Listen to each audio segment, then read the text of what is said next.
Ciao a tutti, oggi vediamo come fare le sub gratuite su Twitch tramite Amazon Prime.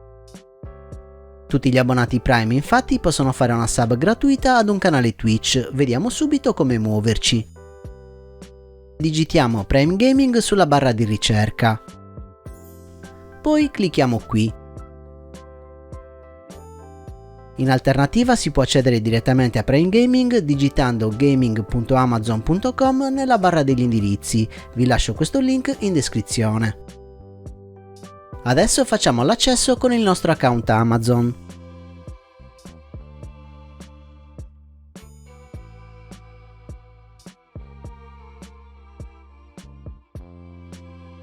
A questo punto clicchiamo sul nostro nome e facciamo collega all'account Twitch.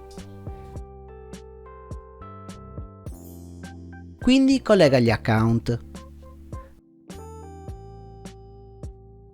Poi conferma. Per verificare che tutto sia andato a buon fine potete andare su Gestisci account Twitch.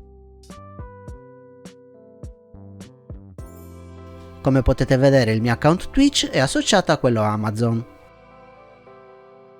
Prime Gaming ci dà diversi vantaggi come giochi completi da scaricare o l'iscrizione ad un canale Twitch. Infatti è possibile supportare uno streamer in modo del tutto gratuito, in quanto incluso nell'abbonamento Prime.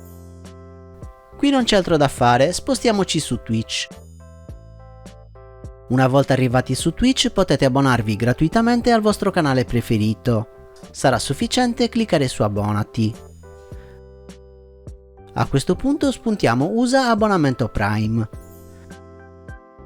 Come potete vedere possiamo abbonarci gratuitamente per un mese cliccando qui.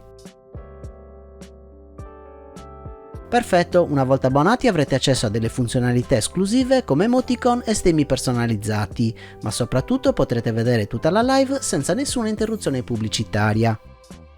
Per oggi è tutto, se il video vi è piaciuto lasciate un like, iscrivetevi e attivate la campanella. Se volete supportarmi su Twitch potete farlo gratuitamente con i passaggi che abbiamo appena visto, vi lascio il link al mio canale in descrizione.